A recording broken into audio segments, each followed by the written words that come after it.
246. 246. Oh, okay. You've got headphones on. We all ready? I'm coming in, right? Yep. Sam? Yeah, I could hear you. Well, the light's on in the restaurant. Do we need to close that door? Is that going to be a fiasco? No, I think it's okay. All right. Peaches, you get your ice? Yeah. Oh, I actually should get water before. It's Alex!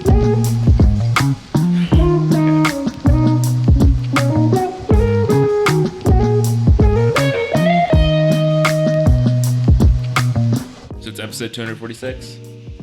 Yes. All right. It's 2:02 after dark over here. Wow. Yeah. What does We're it gonna mean? we're gonna get pretty freaky. I still don't even know what they mean to be like implying by that. I don't think there is anything Yeah. actually. I think it's just something that they say. I think they're going for adult sponsors. I've seen Right. I've seen it applied to like wacky goals. I've seen it applied to like Right. weird ref decisions. All things that happen in games that take place during the day as well. Well, they- all games that take place in leagues that aren't MLS as well. But Yeah. you know, Because it's when wacky. It's still wacky. Right. Well, if some- there's one word that I use to describe, like, late night classic HBO programming, it would be wacky as well. Right. Exactly. Yeah. I was going to say someone needed to really fill the hole of Girls Gone Wild ad inventory that has gone unfilled for years and That's years. definitely and years. what They're going after. MLS is Yeah, like, exactly. Or the posts about it are like. Softcore MLS. Ever since they went through See, that. that's better. I like that. Welcome what it should be. to episode 246 of View from 202, the softcore episode. Yeah, let's be honest. MLS is a pretty softcore league. Let's not get ourselves. Struber's gone. We're back to the softcore now. All right. Hey, come in. Everybody gather in. We're going back to the softcore. Don't ask me what it means. It's 246 episode of View from 202, a late night one, and it's a long time coming, but believe it or not, the first game of the season finally happened, or it sure feels like it. I said that I think about 3 different times on Saturday to different people, saying, it feels like it's finally begun. But Did you repeatedly cycle between saying it's so over and we're so back? no, I think we were only back on Saturday. We were pretty back on Saturday. I don't know if there's ever a moment where it was over. It was pretty over right before Struber got, Oh, I'm talking specifically about Yeah, Saturday. Yeah, we're not covering. This is the first game of the season. It's the like first Brit game of the said. season, yeah. We already covered the last Struber game. There's no need to reference that or have that in the frame. I'm sorry. I'm sorry to taint the energy. Did not mean to bring mention. I guess it's the first league game of the season. Maybe you could say that the Open Cup was the first game of the season. Now that there's once again a future. The Open Cup, the real season. Yeah, right. Yeah, of course. Yeah, but the Red Bulls have prevailed in another derby matchup. 1-0 win over NYCFC at home on Saturday. And we're recording today on Wednesday night after our 0-0 draw at Toronto for 1 point apiece in what was a heavily attritioned lineup for both sides. And I don't think by the sound of it, it's not a match to remember. Pretty grueling stuff. It's the 3 of us in person, Brit, Cork, and Peaches, and Sam joining us remotely. Sam, how's the leg doing? Got 6 more weeks in the boot. Oh, So, much of the same over here. But I'm excited for the season. Glad I kicked off. At least I have something to look forward to. so what did you do to piss off Gerhard Struber? Because we know that you're not actually in a boot. It's coming off once. You should be coming back from injury, and it's week to week now, right? Yeah. Presumably. Yeah, so I like a bunch of other players, we just looked at him funny. Yeah. That was it. And then, all of them were on the list. So, we'll see what happens. It's starting to feel a lot better. So who knows? I might be back next week. All right. Big news. Big injury news both for 202 and RBNY World. Well, Saturday, I've already said it once, it did feel different. Part of me wonders, or part of me knows, it's the derby, first derby game of the year. Of course, more people are going to be there. But I don't know, fellas. I'm biased 100%, but it really did feel like there was a specter no longer haunting the building. It did feel like everyone was able to take an exhale and actually feel okay being a fan of this team and actually root for something. Part of it is that maybe, you know, it's the NYCFC. You never want to see those guys do well. But part of it is, I don't know. I think it's a new... It felt like there might have been a little more oomph in the stands, even if we were playing like Salt Lake or something. Dare I say we're so back? Yeah. I mean, at least compared to before. And I have to say, you know, it's the first time a manager's name has been read aloud at Red Bull Arena in weeks. So it's hard to compare. But I swear that when they said Troy's name, there was a veritable cheer, like, you know, small little roar even among the crowd. Now, is it because we all love Troy? I mean, yeah, obviously, for now. I heard Troy in chants in 202, actually. Were you the one making those? No, it was someone else named Alex. I was relieved to see that our sticker that says 202 was not removed from the sign for our week and a half of Actually, I'm still BDSing. Well, I guess I don't know what I'm doing. It's not really full BDS, is it? You bought your soda stream before, and you have to refill your canister. I did return my ticket. So, but I still am using the MLS season pass. So I don't know if I can fully claim that I'm fully boycotting or sanctioning. I'm not sanctioning, really. Maybe I've divested, but in any case, our likeness was not removed from the board. If you don't know what we're talking about, when you walk up to the section, there's just that sign that says 201 in the middle, 202 to the left, and 233, I guess, to the right. And there's a sticker that says 202, a sticker of unknown provenance. It's not our sticker. It says 202 on it, and it's just sticker. Always sat there. And my theory, to be clear, is that just the stadium crew saw that and was like, well, that's kind of weird that it says 202 twice, but that is 202, and they've just left it.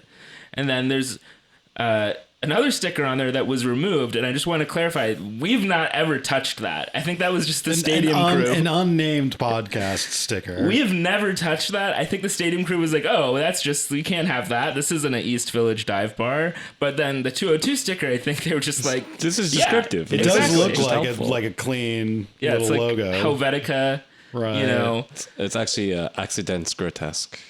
There we go. Okay. So yeah, see, it's a sicko German thing, so they let it stay. It fits in. Yeah. So just to be clear on the record, there, we've not touched any of the stickers. A sticker of unknown provenance that just happens to say 202 is still sitting there, and I think it's just they haven't ever thought that it would be anything else other than 202, which it's not. So. Yeah, glad to see that that's still there. We weren't chased out of the section. We were still able to sit in our row. I was sort of worried that we would have to rearrange a bit because it was decently attended on Saturday. There was a very drunk Polish guy sitting. That guy ruled. Yeah, he was gone by the time you came around, Cork, but he was having a great time, and he was just kind of standing up and clapping, and the people behind him had to eventually ask him to sit down, which is a shame because he was only like 5'4", so he was just like really close to just being able to get away with it. And he was genuinely apologetic, but he had the spirit. He had his number, or he had his name on the back of his jersey. Yeah, and the number 69.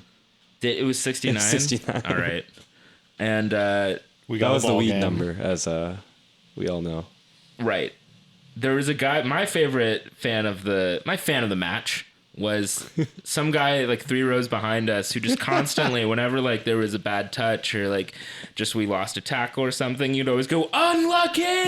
And clap. And like, it was never really unlucky, but it was a good spirit. But also every time we got like a second ball, it'd be like, nice! And then like as soon as someone else got like a touch on, you'd be like, unlucky! You just go back and forth the whole game. Unlucky. He stopped with the unluckies in the second half though.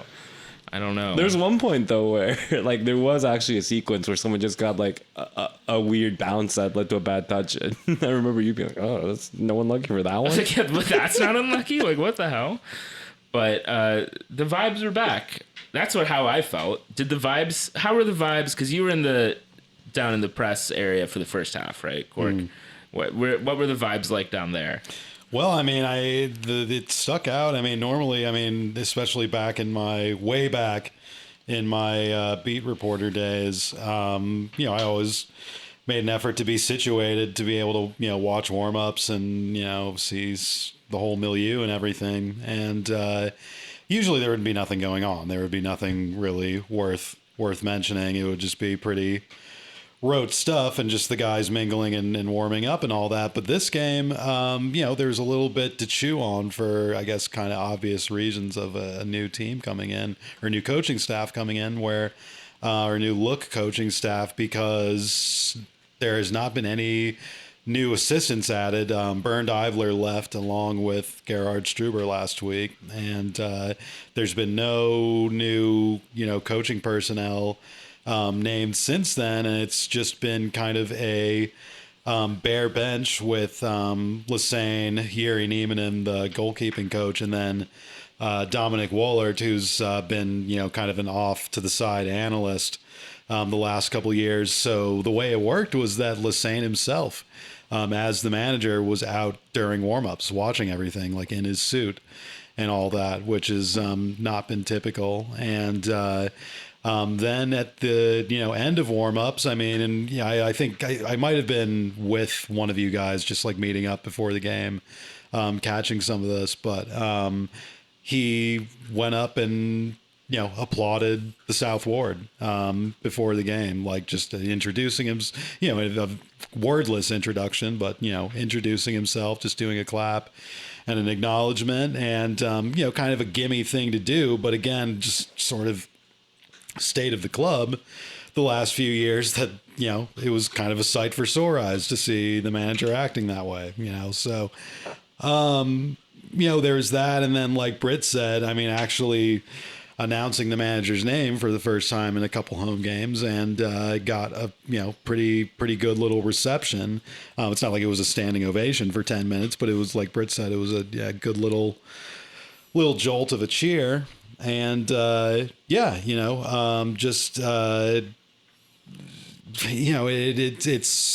strange that it really can be that easy, but it is sometimes. Just so many different things become easier once you've just sort of hit the reset button and sort of waved the white flag on a season, and just literally put a new face on the team, and it goes a long way. I think you guys have kind of touched it on it already, how it just sort of felt like you have permission now to get behind this team again. It's not this weird kind of purgatory that we've ended up in, where a coach has to kind of save his tenure or whatever. Everything can kind of breathe again, and like I keep repeating, there's a future. We can kind of take it easy for the next little medium term of time, because we know that there's no expectations at this point, and we can start trying to get things ironed out for the next big swing at it.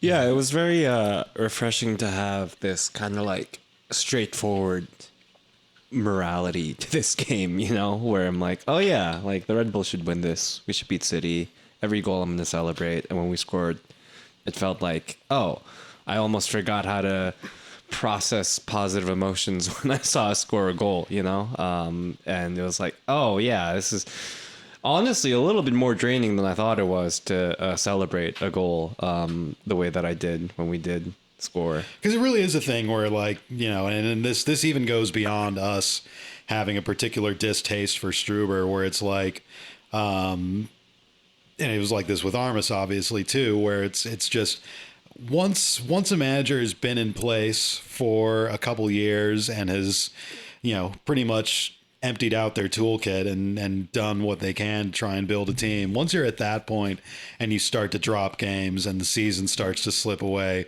you're not really rooting for anything anymore besides basically the manager to keep his job. And we all know, how toxic of a situation that becomes, especially when you have a personality like Struber occupying the chair. And just resetting that opens up, all sorts of different,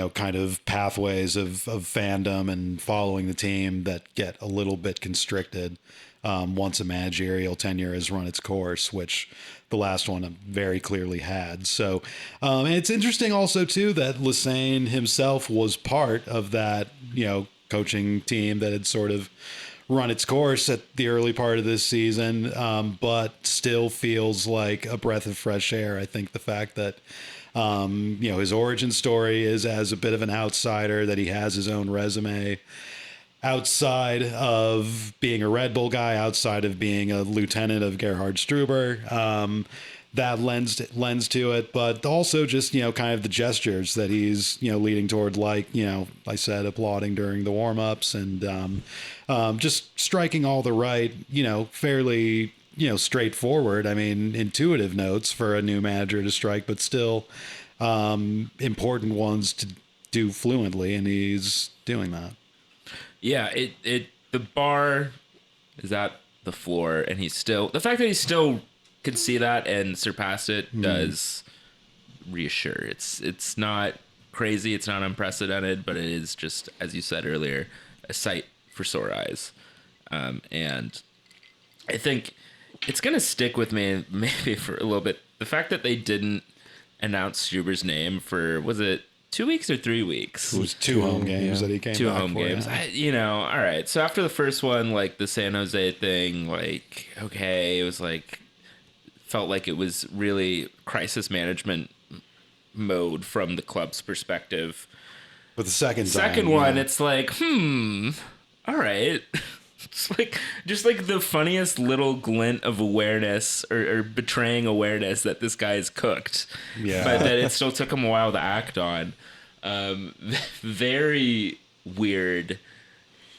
I'm glad that we can look back at it now in hindsight, but very, very funny situation. I think this whole dynamic is also particularly true in a league without relegation. Like the thing to what you were talking about the only thing to root for is like the manager sort of hanging on. When you don't have relegation either, that's a particularly weak stakes, because in other leagues that kind of goes hand in hand. Like a manager, like, do you want to hold on to the manager because he has the best chance of like not having things totally bottom out and getting us back above the line? We don't even have a line here. So Lord knows it was time for a little bit of a reset. That said, this week I also felt like this derby going into it, despite feeling what you're saying of like, oh, we have a future, this is probably the least nervous I had ever been going into a derby match. Maybe excepting like 2020 doesn't count because that was all surreal, But going into this on the train all the way up, I was like, yeah, you know what? It's kind of house money in a way. Yeah, no stakes. Yeah. But by the second half, I was properly back into it again. I think the crowd was pretty good in general, too. Like, that had a good aspect to it. I don't know. I just always fucking hate City, man. Yeah. They had a weirdly weak show out. Yeah, considering there was kind of blood in the water. Well, they got let out super early, so apparently. Well, but even before that, when they were showing up, there was kind of blood in the water with the us not doing well. It's not like they're having a banner season either, but still would have been a nice moment to come and kind of grave dance. But they had kind of a weak showing both on and off the field, which is disappointing, especially after you saw like what LAFC did to Galaxy's stadium. Did they do? I mean, they just kind of packed it out. Oh, really? Yeah, pretty much. Oh, that's rough. It's bad. Yeah. Yeah, I don't think City's never gonna do that to us. I mean, because they don't want to travel. Right. Oh my God. I didn't post it on Twitter, but there's just that post to the RBNY subreddit of just like somebody like, hey, I'm traveling from NYC. Is there any parking nearby? Also, are there cops nearby if I have to walk over from Newark? It's like, oh, Jesus Christ. What a City fan post. Unbelievable. Yeah, but I've never, even when, before Struber had been fired and I was like the most pessimistic I'd ever been, I still, and I thought like we might only have like 10,000 people there. I still wasn't worried about City fans like outnumbering us, you know? I don't know. They just don't. They don't have the juice. Their away support is so predictable. They're like, well, we can never hear them in 202 because we're right above the supporter section, but you can kind of see them moving around, and they start 5-10 slouching. minutes, Yeah, and then they just stand there the whole time. It's remarkable how little juice they have, and it was 0-0 until like the 70th minute. This match, yeah, it too, was a right? game pretty much Yeah. the whole way through. It was a pretty tense, like good, even match up to that point as well, in my opinion. I mean, I think you're right. Like they have such bad body language, even as fans, where they just kind of, like don't look like they want to be there. No, yeah. Well, it was an interesting game, and we can get into that itself because to me, it felt more like a proper game of soccer where there were moments of vulnerability and danger, both for better and for worse. Like, this to me was very reassuring, both because, like, one, I think it was just a better way of playing, but two, it makes me feel like I'm not going crazy after looking at Gerhard Struber's team play for 3 years and thinking I don't even understand how we're pressing that much anymore. Because this, by contrast to Struber, we had like the entire team was moving together when we were pressing. The entire front three would at least move together, and putting pressure really high up on City's keeper and back line to try to pass out of pressure repeatedly, forcing them to put the ball out for throw-ins really deep in their half. But the flip side of that is that we always had the risk of getting passed around and passed through. But even though it was City, part of me is like, oh my God, I actually remember that this is a sport that's fun to watch sometimes. It was actually not in the City game because obviously we were in the stadium for that, but just now on the Toronto game that just ended on the broadcast, Danny Higginbotham was the analyst calling the game along with Steve Cangelosi, and he had a little passage where he mentioned that,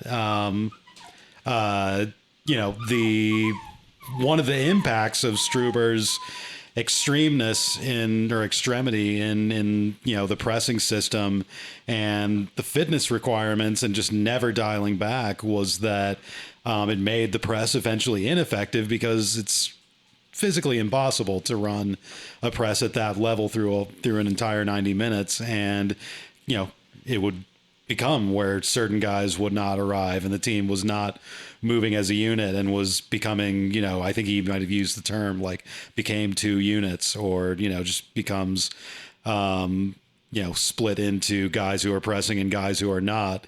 And it was never moving as one kind of swarm the way something like that has to. And you were seeing some of that both in the Toronto game just now where he was calling and mentioning this stuff. But also like you guys were just saying in the City game as well, that just maybe if it wasn't as intense of a press, but the fact that you saw it be a little more balanced and even made it more effective than the sort of frantic one that we were seeing towards the end of the Struber tenure. There's that pressing intensity chart or number going around that suggested that I think our pressing metrics are lower or something like that, and you're even saying that it seems less aggressive. And I don't even know if I necessarily agree with that as much as it like finally like we're finally baiting teams into being able to press them, because that's kind of like necessary, right? If we do get the ball, you gotta play the kind of the other side of that, the other tempo.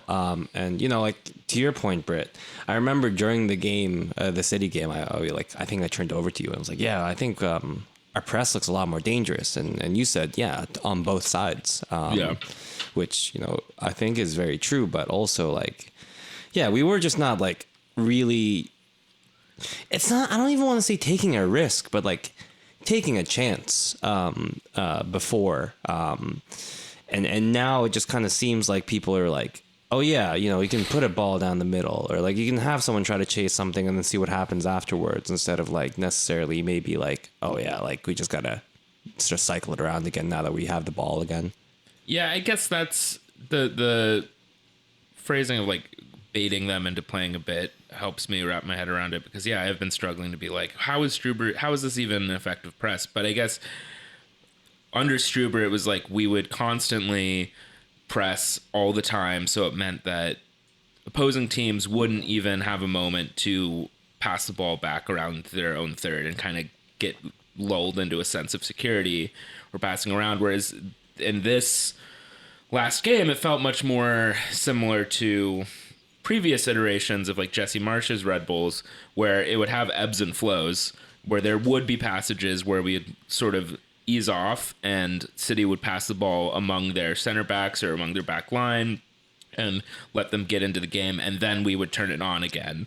Whereas under Struber, it was just constantly having like the front four or so players constantly doing maybe what eventually became a more partial press to never even like get into that scenario in the first place, and they're just kind of passing around us. So I guess that kind of makes sense. It would be two play. It would be the front two or three under Struber. It would be the front two or three running up to press, and then nobody following underneath. So there would just be tons of space for them someone to just dig it around you. Yeah. So now that there's actually the lines are moving together, presumably because they're not being fed a new instruction every hour on where they're supposed to be and who they're going to be next to. There's a little bit more kind of unity to it all. Right. It may not be as aggressive, but the presses we are doing are definitely more committed. Yeah. And it did feel like, I think maybe you'd said this after the DC game last week, just players felt a little bit less drilled in a good way, where they felt a little bit more ability to look for more intuitive options and trust their intuition, rather than looking for one specific thing. I mean, I think you saw this in the City game as well, especially with Tolkien, where Tolkien got on my nerves so much in previous months, where it felt like the ball would get cycled out to him and he would like do one, dribble out to the left and then pull back and then go back to Nealis every time, and maybe do like one move and then try to whip in a ball. And it was just very formulaic and like no actual combination or triangles or anything like that. And this game was a lot different. Tolkien was a lot more dynamic. I think Cam Harper on the right was also being a little bit more dynamic, in the ways they're actually trying to combine, and it was a sight for sore eyes. I mean, I'm kind of blending both the City game and the Toronto game we just watched together, but I mean that that makes sense for the purposes of this podcast and just the way the team is trying to recover right now, where multiple, I mean, kind of like you said a minute ago, Brit, where like it is sort of like we've talked about on the podcast, during the early parts of the season, where on MLS Season Pass on Apple TV, we'll switch to the other games, or the West Coast games that are ending an hour later, and watch just passively and see, even in like kind of dull games where neither team's really firing on all cylinders, you're still seeing kind of basic soccer build up and basic just kind of triangles and moments of build-up play that you're used to seeing, that you have not seen with the Red Bulls for some time. And now all of a sudden you're seeing it, just that basic kind of combination soccer happening now under Lesesne. It's not blowing teams out of the water, obviously, but it's good enough to look like a nice, fluent, competent team, and have the game not be just an anxious slog for a change. And it's exactly what you would have hoped for, as far as just a breath of fresh air on this team right now. It's not that they've all of a sudden turned the corner and they're gonna run for trophies and stuff now, but it's a nice little change of atmosphere that was sorely needed. Hey, some of them were not tense, kind of slogs at times. So we had that going for us. The Struber ones? Yeah. Yeah. And I do think there's an aspect, like obviously we're trying to not overstate the tactical switches too much, but I think like vibes are very literal, like material. Well, part players of are this saying too. as much, I think, in Yeah. interviews where they feel like, oh yeah, they're allowed to just play a little bit, and they're not afraid. I think that's come what up. was the like, quote? It was like Wiki Carmona said something like, Yeah, yeah, there was something a like big that. change. I didn't watch the full clip to see maybe the context, but yeah, it's saying that everyone, there's a big change in atmosphere, and I think like soccer teams are composed of human people that like perform better in different social contexts, and that is like, if you listen to the show ever since the Armis period, we're really big on that. Like that is the big kind of thing that a manager, particularly in soccer, adds. Like it's not incident. If like the players didn't want to play for Gerhard Struber, that's Gerhard Struber's problem. Like if the players are doing better or reacting better to a change of environment, that's a relevant thing. That's how it is. That's just the fact of the matter. So far, it seems like we're seeing that.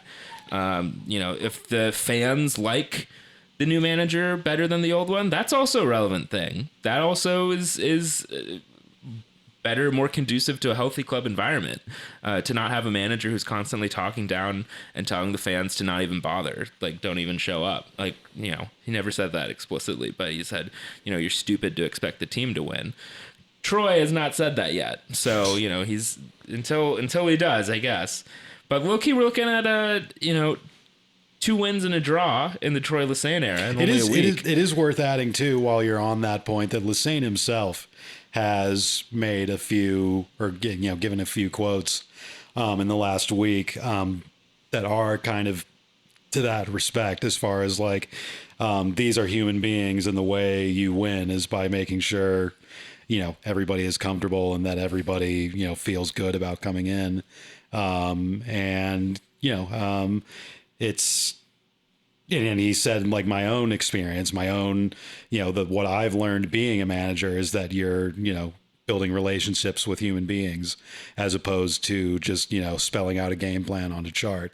So yeah, I mean, all the correct things that you would want to hear. It's obviously not going to be a honeymoon forever, and we're not going to, it's not like we're never going to lose again. That's going to happen eventually, and there's going to be some calculations to be made, certainly at the end of this season, on what the best path to take forward is. But for now, yeah, I mean, this kind of cautiously new era is going about as well as it can for the first week. Yeah. One wrinkle that I think has showed up as a pattern in these two of these 3 games is seeing Drew Yearwood come back into the squad. Now, who knows why exactly Drew was out? I mean, I guess the first couple matches of the season he was on the injury list, right? But then, when he was no longer in the injury list, he still was not making it into the squad. I think he had a 5-minute sub appearance. There were like once. 2 or 3, just not even 10-minute sub appearances. Yeah. But now we've seen, and correct me if he was also doing this in this Toronto game. He had one start in Struber's last game where he looked pretty lively and was providing some of the balls from midfield that we hadn't seen in some time. Right. But, so he has played all 3 games now, but in the first 2 he played in this sort of supporting striker almost a position. striker role, yeah. Like Steven Gerrard supporting striker role. Yeah. And in this last game against Toronto today, we did play Barlow Manuel up top with Yearwood presumably more in the mid. I was only able to watch the first half. I only watched the second half. So, oh, great. We can combine. But Yearwood, I think, was more of a midfielder paired with Jared Stroud. Peter Stroud. I thought about this earlier, too. But I don't know. What do you think about this Yearwood evolution? Do you think it's a potential long-term idea, or is it a creation of necessity right now with the squad being sort of hurt and in transition point? Do you think it looked good or worked at all? Was it interesting? I think it could be a little of both, as far as, he's getting minutes just out of utility. And I think certainly in the last moments of Struber, that probably was more the case, that he was just getting minutes out of being the next warm body on the depth chart. But I think it also is a thing where, I mean, even before things got really sour with Struber, I could observe, from the press box that Struber would be frustrated with Yearwood more often than other players. And I think by the end, especially with, him not getting basically any minutes, it was pretty clear that this was just a player who Struber did not favor. And yeah, I think, that's another thing where just a new set of eyes, at the top of the decision-making process allows, a player like Yearwood to get another shot. And it's, he's certainly making the most of it. He hasn't gotten on the score sheet or anything, but if you actually watch the games, you can see, you could see immediately when he came into the team 3 years ago that he's capable of things that other midfielders are not. And, other midfielders in this team and in the league are not. I mean, the consistency certainly hasn't been there. I don't know if he's been given a chance to gather any consistency, certainly under Struber, but, obviously a player with explosive potential, and we're finally starting to see flashes of it for the first time in a while. I do really think that he will benefit from consistency in the actual starting lineup. His tenure here has been so intermittent, and whenever we see him play, I always think he looks so explosive, and often has these big runs into midfield. I think he picks good times to burst forward out of midfield, but often it's just like his touch is a little heavy, or like he's just like a little bit off the time. It's almost kind of like when you watch a striker who is clearly plugged into the game, but just like half step away, and you can tell he's being dangerous and just needs to sort of sync up. That's how I feel watching Drew play a lot of times, and I think he would benefit because, I mean, that reminds me of how annoyed we were back when at the end of BWP's career here, when he was like only getting these 25-minute stints, thinking, well, I mean, if you know anything about BWP, you realize he's a striker who kind of player who benefits from rhythm and kind of adapting and learning the pattern of all the defenders and other players on the team. I think Drew could be on the opposite, or like, a similar kind of thing, but at the beginning of his career, and could be a real big addition or something. A player that many Red Bulls fans maybe grew accustomed to not expect anything from, and could even be, dare I say, like a new signing. I feel like a lot of things about Drew, it's confusing to me too, because like what you're saying, like I feel like Drew has always been a very instinctually good presser too. He's always kind of able to get a foot in the right places or be in the right spots. But if what you're saying is also, like to your observations, Cork. I was going to say, I'm going to go ahead and play Struber's advocate and say that at the moments where I saw Struber flare off, I don't think he was necessarily wrong about Yearwood making some bad decisions and stuff like that. Right. I think, it might very well be the case that Yearwood is just a player who's not, suited to a pressing style. But that being said, he's a player who's, been in the team for 3 years now. You have to make a way to get a player like that at his salary level to work. Yeah. And Struber was just blatantly not doing that. And now we're seeing the results of making even a half-hearted effort to get something out of one of your more talented players, even if it's not to your specific taste. Yeah. And I think maybe the riskier parts of his game could be better suited further up the pitch. Maybe that's part of the calculation in playing him sort of as the second supporting attacking role. But on the other personnel choice that caught my attention is that Tom Barlow's still been playing. It seems like Corey Burke has been. Well, I just wanted to finish my point about Drew Yearwood first before we go. I guess I meant to just think that as in like, if Struber's setting up the team to be like in very specific places at very specific times, then there is kind of like, for an instinctual player, you kind of need players to kind of fill in that space too, right? So I think that, like if you have a player who is, instinctually getting into those disruptive places, into good areas, then like Drew Yearwood, and then you don't set up the rest of the team to necessarily be able to play with that kind of instinct and that kind of natural rhythm, it doesn't really set up a player like that really well.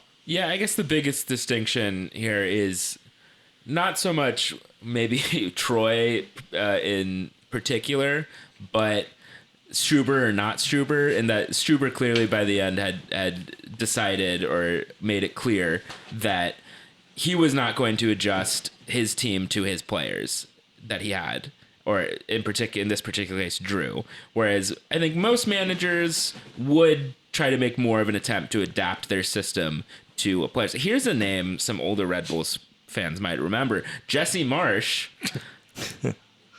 Who I guess is doing Fire promos now, but really? Yeah. Oh yeah, him and Chris Armas. Yeah, famously adjusted his system at the New York Red Bulls to the players he had available. So I think, yeah, like maybe in that sense, Troy is probably, at this point, we're still learning about him. I think it might just be more normal for managers to try to adjust to the players that they have and try to suit their strengths and put them in places to succeed. Struber was too cool for that. So I think it's a improvement in that sense, or promising. I don't want to overpromise. So similar to that, I will say that one thing that was less promising to me on Saturday, just to show how brilliantly fair and balanced I am, is how much Christian Costers Jr. was still on the ball. CCJ, solid player, but I don't know if the final ball is in his toolbox. And there were a lot of times on Saturday where I think we were breaking in a semi-promising position and pushing forward, but then he just held on a touch or two too long. And I know that our midfield is kind of limited right now. Amaya's hurt.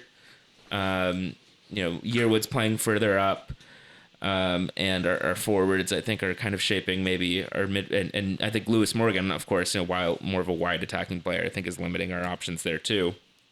But I would hope long term that Troy does not fall into the same thing as every other manager that CCJ has played for him and treated him as this sort of Swiss Army knife that does everything. Because I just think he needs to specialize now. He's like, what is he, 23 years old? Or is he 20? 22, I think. 22 years old. No, 23. Because he was born in the year 2000. He was the first player born in the year 2000. That's right. He needs to specialize now, and I think it's early yet, obviously. But, like, I just hope he's not going to be like, I get why he sort of is a box-to-box midfielder. I think that's his strength, but like he should not be carrying the ball into the final third and like making his passes. He needs to square it over to like Edelman, and Edelman is really good, I think, at shuttling the ball off to other players, and like CCJ could maybe learn a little bit from that intuition. But something I'm going to keep an eye on to see if we can kind of specialize CCJ's role in the squad a little bit instead of being the jack of all trades. It's crazy that he's still only 23 to me, because I've seen him play for so long. Yeah, he's been here for, I was thinking, like, didn't he join when he was like in 17, 18? Yeah. He did. He did. And it actually just has been 5 years. Yeah, I mean, there doesn't really sound to be a ton of transfer buzz around him, and he's going into what supposedly is the last year of his contract, or is in the last year of his contract right now. So, just another kind of, if it ends up being that he just walks, just another product of the weird sort of unplanned, uncharted doldrums that the club ended up in once Marsh left. Yeah. Just no plan for anybody on and off the field. And, it ends up being, there's still games where, Caceres shows what he's capable of, but like I said, not the level of transfer buzz you would expect for CONMEBOL international who's spent 3 or 4 years now being a central part of a fairly competitive team. So, just a very, very enigmatic player from start to whatever the finish ends up being. Probably going to be the iconic player of this era. Really? No, truly. Yeah. Well, I was going to say, we know that Venezuela is focused on their baseball program, so. Yeah, he's supposed to be one of the guys breaking the mold, but apparently not. It was really frustrating just to watch him just keep making kind of poor decisions, I think, on Saturday. I don't know if we're necessarily just saying he was like terrible or looked like the worst guy on the field. It's I think just he more still that, was a good player. yeah, it's more just that it's, you know, it's just such a weird, just he's a square peg in every kind of round hole. Yeah. Is been the result of the way his development's been handled. And, you know, it'll be interesting to see how it ends. So. Yeah, I think he just really needed a manager to look at him and be like, this, I need this guy to develop into this. And it felt like every manager in different ways saw just a little bit of a different tool. Well, saw him as a guy to just throw and at the wall and hope it sticks at any role. I mean, you know, a series of managers now who became somewhat desperate and decided to just kind of, use him to plug any hole that they ended up having. Well, I was going to say, everyone seems to see the defensive 10 that's inside of him that I have yet to see. Yeah, no, I mean, I mean, we've always said it, where he just has all of these different kind of maximalist qualities to his game, just big runner, big tackler, big shooter, all that kind of stuff. But then has never really learned to hone it into a specific tactical role. And just strange player who will end on strange terms, or maybe he just gets a new contract at the end of this year and ends just up like becomes being a the best lifer. tenure. Yeah, exactly. Ends up being the Ryan Giggs of RBNY. Yeah, longer than Ryan Mara even. Right. But it's funny thinking back though, because like when he was signed as a 17 or 18-year-old or whatever, like the model of thinking about the RBNY midfield at the time was that you had like the three types of midfielders. You had Sasha, you had Dax, and you had Felipe. Like, was it, you know, the three midfielders. And then it was like, the three midfielders. And then it was like, you know, churning it out where it was like, okay, we're replacing Dax with like with Tyler kind of as and then like Felipe gets replaced by Sean Davis kind of to be more of like a bit of a defensive player, but kind of more of a shuttler. And then Sasha, of course, gets replaced by Kaku, who's a different player, but like that was the idea of like the cutting creative edge. And like that was, I think, regardless of how true it was, like I don't think that's how Jesse Marsh was necessarily thinking of it literally, but that was kind of the fan model of thinking about it. And then CCJ came into that and was like, okay, we know Tyler's probably leaving. CCJ presumably could be Tyler. And then we're like, oh, wait, no, it probably isn't his skill set. But then it seems like he kind of just, that whole model of thinking our midfield disappeared because it was no longer really relevant to the, you know, because we didn't have tactics under Armis, you know. But just Sean Davis did everything. CCJ did everything. It was all a bit of a nightmare. So it's funny to think that CCJ was like originally thought to be the heir of a very specific role. And then like, I think having a little bit more of a simplistic kind of model of what our different midfielders would do would have been helpful for him to just hone one thing.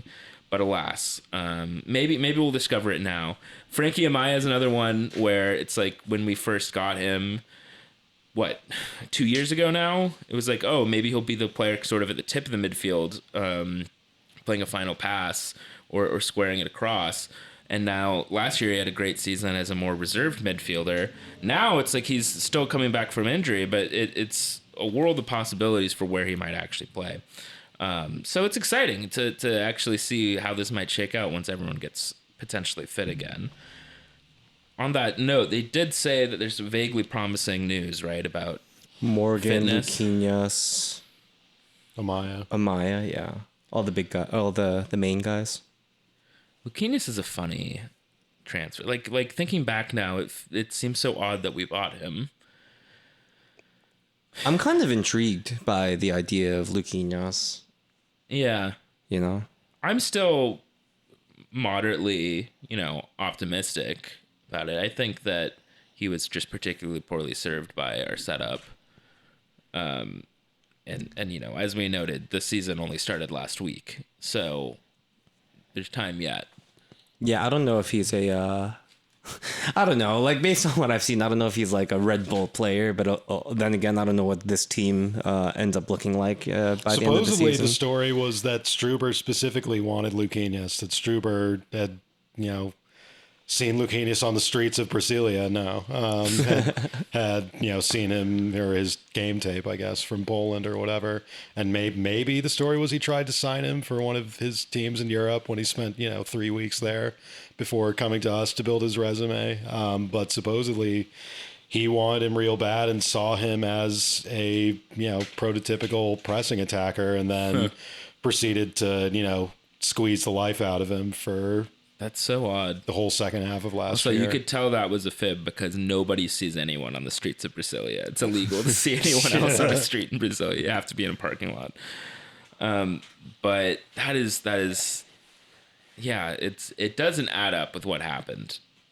Well, to speak again, I don't know if I've ever raised this on the podcast. I know I have in conversation with people before, where it's like, to speak again to the fact that Luquinhas is from Brasilia, which, like Brit just hinted, is sort of a, if you know the history, it's a fabricated capital city that was only built in the last 50 years or so.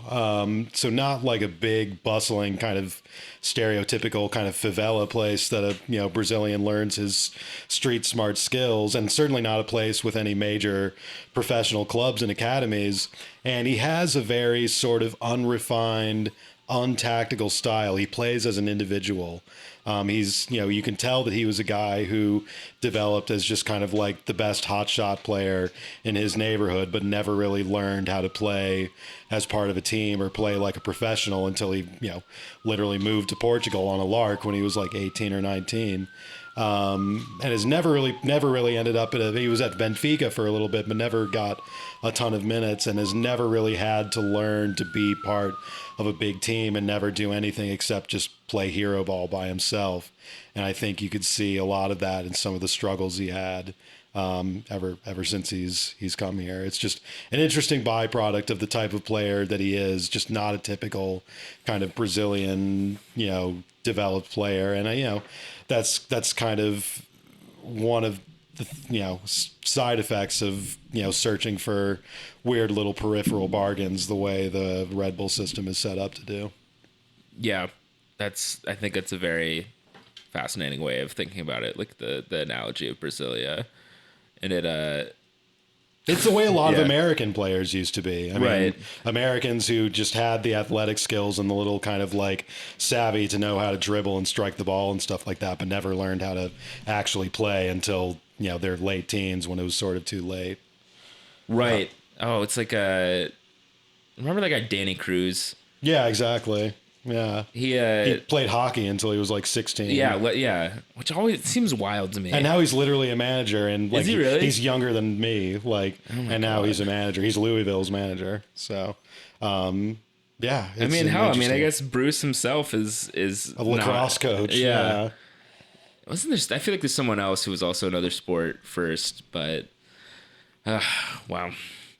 Well, it will be interesting to see as all these guys come back into the mix. I mean, we've seen a lot of guys come into the mix. Yeah, well, this Toronto game was also a funny one because two of the more major absences, three actually, were Cáceres, Nealis, Sean Nealis, and Andres Reyes were all out on yellow card accumulation. Mm-hmm.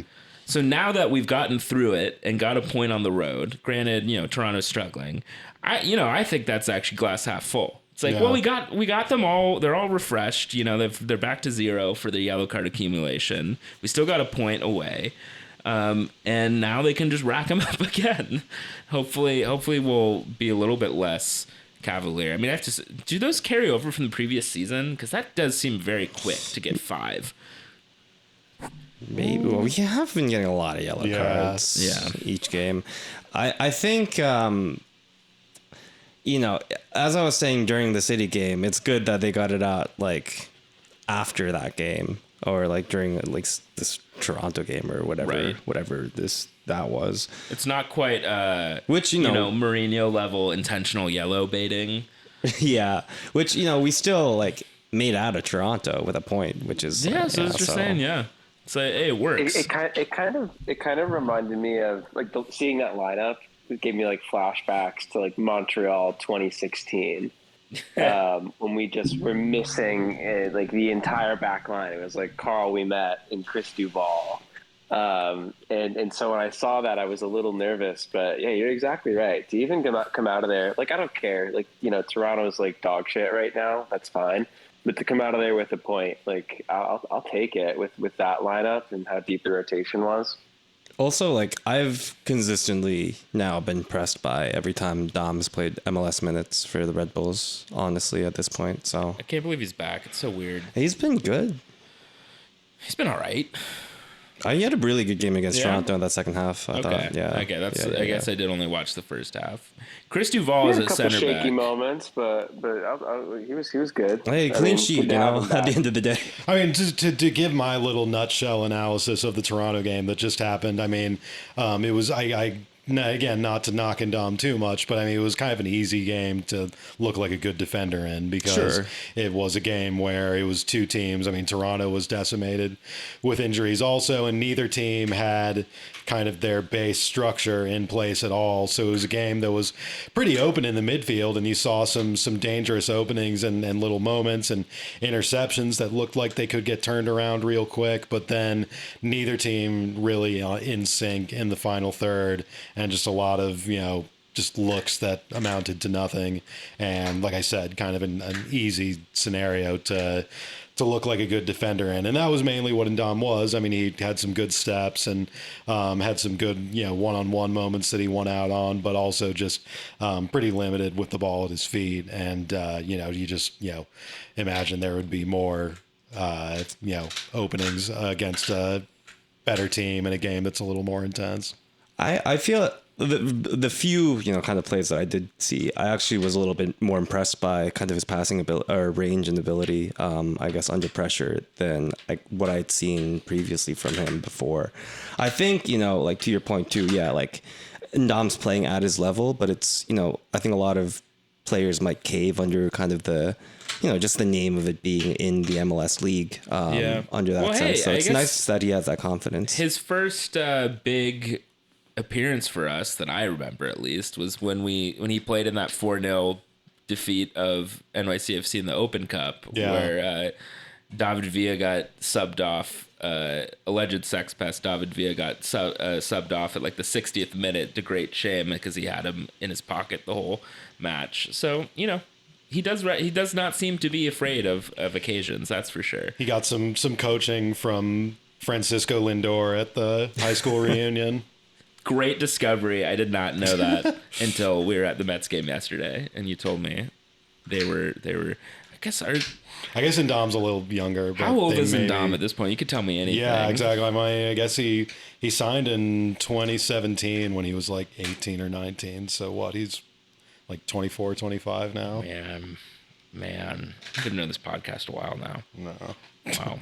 Season 8. Funny, the first the first game, league home game after he signed with the team, I went with some of my buddies to some one of the beer halls in Jersey City, and Dom was just there, sick, with his entourage, and we none of us really had any idea who he was yet, and we were just like, wait a second, didn't the Red Bulls just sign some really tall guy with tall flat top hair just now? And they were like, oh wait, that is him. So amazing. I've been boys with Hassan since back in the day.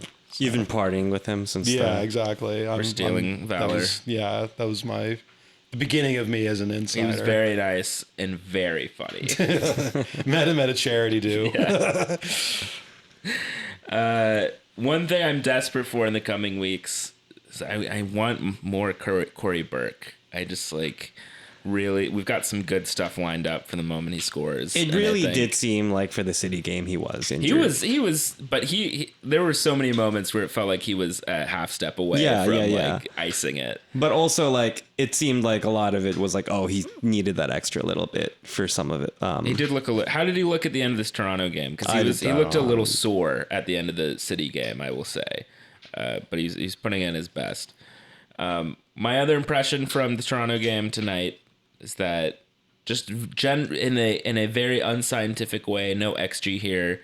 I like the look of that Peter Stroud guy. You know, I think he seems to have some mettle. Kind of, I'm into it. I think that there's potential there, and we have a million midfielders now, like we were discussing at length earlier. But I think he's gotten a decent amount of minutes under Troy already. He played in the Open Cup, and I think he subbed in on Saturday. And I think it's been working out well. So our three midfielders now are just Peter, Stroud, Edelman, and Yearwood. Yeah, and they all just switch not places. Edelman for the next month because he's at the the U20s. U20s. So. Yeah. But hopefully a whole Amaya month. is supposed to be back. Yeah. Yeah. So the World Baseball Classic only takes a week or something. But that reminds me, they did play the Edwin Diaz trumpet song before the game. And it feels a little cursed. I mean, like, it's not like that song was playing in the World Baseball Classic when he got hurt. But I don't know. Also, I don't know. We can try to do our own things. I will say it is a little bit better than the Mets continuing to play the secession theme I was going before to ask first you about the pitch. secession theme. I think Bulls on Parade had kind of run its course as, the pun song Yeah. to do. And they were doing Sabotage by Beastie Boys for a little bit, which is decent enough little pump up song, but I guess it's always good to mix it up, but that particular choice feels a bit too on the nose. Yeah, maybe it was also because it was like local color or something. Right. I don't know. But maybe we can just do Enter Sandman. Yeah, I mean, or Crazy Train. Yeah. Or they should play Tarzan Boy, actually. Yeah, We're big exactly. fans of Mark Hanna's walk-up song, Tarzan Boy. And every time he comes... Like, honestly, Buck needs to start putting him, like, second in the lineup so we can just get one more minute of Tarzan Boy at Citi Field. Because it's not enough. Yesterday, it was real exciting where they came out to do a mound visit. And I was like, ooh, are they just going to let it roll the whole time? And they're cowards. They didn't. Yeah. But nonetheless, we're playing Montreal this weekend, and how the vibes have shifted. A couple weeks ago, we were sitting here, and I was like, "Does it even fucking matter? Can you honestly say that you expect or can even think about a win against Montreal, another dog shit team?" And now here I am, and I'm thinking Montreal at home. Yeah, we can get a win. We should get a win here. Right. Like, has that much changed? On one hand, no. On the other hand, yes. Everything has changed. Enough has changed to the point that 2 weeks ago we planned a vacation to overlap with this game instead of attending it. And now That's true. the vibes have changed to the point where that looks like a bit of a leap, but That's okay. Maybe we can try to stream it in our Cooperstown chalet. We'll project it onto a cow or something. we'll take over the giant baseball bar that I'm sure they have in town and make them sign up for Apple MLS season pass on The Apple first TV. soccer-related hate crime. First? No. Just directly guy- because of soccer. I was going to Yeah, say yeah. the guy hanging around 202 last match with the Zenit Ultras shirt would disagree with you. I felt safe by that guy. At one point everyone was just looking around being like mouthing, what the fuck? He also seemed to recognize some vaguely German-looking dude in the front row of 201 and got a picture with him, and we are all so confused by that. If you have any tips about the identity of this middle-aged Zenit German Ultra. guy with a slight undercut who was being dapped up by he, Zenit Ultra. he looked like a fatter version of one of the male model aliens from the end of Dude, Where's My Car? With the frameless glasses and shit. Yeah. He also kind of looked like David Duchovny and when he's the hand model in Zoolander. Oh yeah.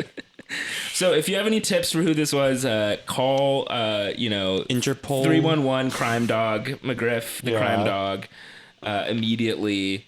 It was real fucked up. It was not good. Luckily, they were good enough vibes that Yeah. didn't. Yeah, luckily the Impact, Polish guy canceled it all out. Yeah, exactly. But yeah, the three of us are going to Cooperstown this weekend. Unfortunately, Sam's injury has ruled him out. You can't make the trip for the road stand. We are going to go scheme. We're going to go say bad things behind your back. Not to you, Sam. Everyone, to the listeners. We are going to plot do a little plotting, do a little scheming, little mischief, I think. Go look at some plaques. Let's see what's at the Baseball Hall of Fame. Maybe we can we're going to walk from room to room and sigh conspicuously loudly and just say, if only our best athletes. And just leave it there. So many would have been soccer players. Yeah. Just trapped in here. Yeah, they would have been. We're talking about the Farm Museum, right? They would have been Farmers farmers. Museum looks sick. There's something there called the Cardiff Giant, which is a bar in Brooklyn that apparently is named after a real thing. But it was apparently a hoax statue that was buried. It was like the biggest archaeological hoax. Why is Wales implicated? I don't know, but it is. Just saying that. So really looking forward to that. Lots of farm animals on the schedule too. We're staying in the. We're staying in the. So I'm pretty excited about that. You're going to get us murdered like Pop Smoke by mentioning all this days before we go to it. Right. Well, it's in Beverly Hills that we're going to. Oh, Yeah, okay. actually, Cooperstown, California. Yeah, maybe you should redact. Or somebody could find our listing. At which point, maybe Haddad's gonna come. Oh, well, Haddad was invited and isn't coming, so it says he's not. If he comes and tracks us down and murders us, jokes on him, because he was invited anyway. But no, roll through, I guess, if you can put together our breadcrumbs all together. But yeah, I think that we can expect to win against Montreal or hope for a win. Also because I just get the sense that Troy will be disappointed if we don't win. I didn't think that Gerhard would actually be disappointed if we lost anymore. Like, I think he kind of did not care. He thought that winning and losing in MLS was sort of beneath him. I mean, this is one of the things about appointing Troy that is interesting, is that this is the highest position he's had. That's true. Yeah, he has a stake besides building his own career and setting himself up for the next move. Or like he understands. He actually has some pride in what he does here. But also like understanding some theoretical future. Understanding that what he does here is setting up his future, right, exactly. career, instead of just having a job waiting somewhere where just parking yourself for a little bit while at a job that your friends set you up in. It's kind of like that old name, Jesse Marsh. Just saying.